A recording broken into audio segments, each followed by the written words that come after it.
Um, Presentation is about Ellis Island. We went there last week and took a tour, and we're going to describe some of the things we found out. First, Grace and I talk about the process, what it was like for immigrants to go through Ellis Island. And then Melissa going to talk about her family's experience doing research into our background. Okay, so let's go to Grace first.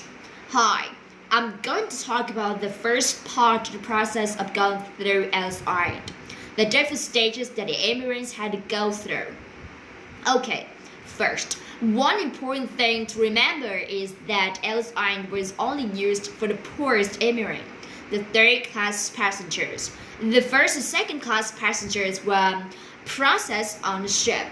Then they were taken to the docks when they got off, and then the ship was sailed on to Ellis Island, with the third-class passengers still on board. When they finally landed at Ellis Island, they put on all the clothes they owned because they were allowed to bring only one bag with their possessions from the old country. People brought in all kinds of things, like you would see musical instruments or samovars, parts for making tea. Some people brought earth from the old country too, or plants, vines for example for growing grapes. Then the first place they got to was the dining hall, where they were given a meal that it was paid for by the steamship company. People who came through Ellis Island always remember the meal. The food was apparently quite good, but it was also strange for many of them. Some people had never tasted ice cream or seen an orange or a banana, for example. And then after that, the inspections began, and Arnie is going to tell you about that part. Arnie, thank you, okay? After the meal, the passenger would leave the bags and go up the staircase to the Great Hall. And as they walked past, inspectors would watch them carefully to see if they were weak or sick. If someone was sick, they would send them to the hospital. There was the hospital in Ellis Island as well until they got better. They also detained children, young women, and old people traveling along. About 20% of people would hold back, often for health reasons, but mostly after a day or two, or with some became to pay them off. In the Great Hall, the waiting line for hours, sometimes as long as 5 hours. They were crowded together, and it was often very hot and very loud, you can imagine. As many as 2,000 people, all talking in so many languages. Then when they finally got to the top of the line, the inspectors asked them questions like, where do you come from? Where are you going? Is somebody waiting for you? That kind of thing. And there were social workers, interpreters waiting with the inspectors, like helping people who needed to locate relatives or whatever. Once they got past that part, the questions, people would go on one of 3 lanes behind the inspectors.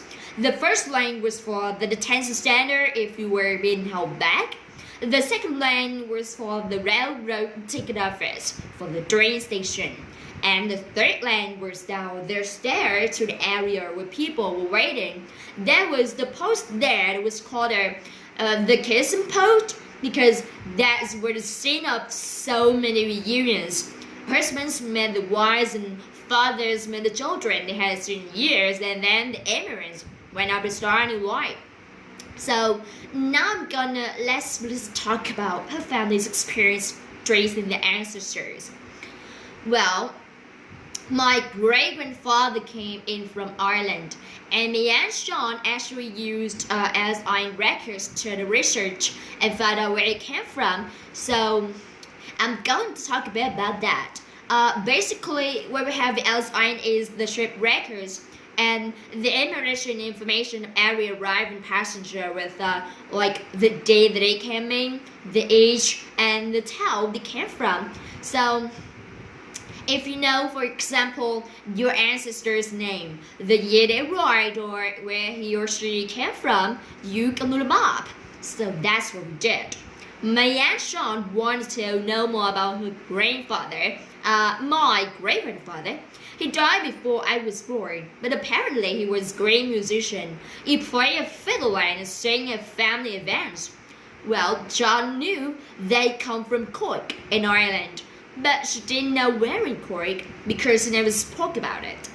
So John went to the SRN records and she found my great-grandfather's name, and they gave the name of the town they come from. So she went to Ireland and visited the town a couple of years ago. She got more information when she was there, and eventually she found a living relative, a cousin, that she didn't know she had. It was great because she always wanted to know more about where the grandfather come from. So that's all we have time for, but we hope that you enjoy our presentation. Thank you.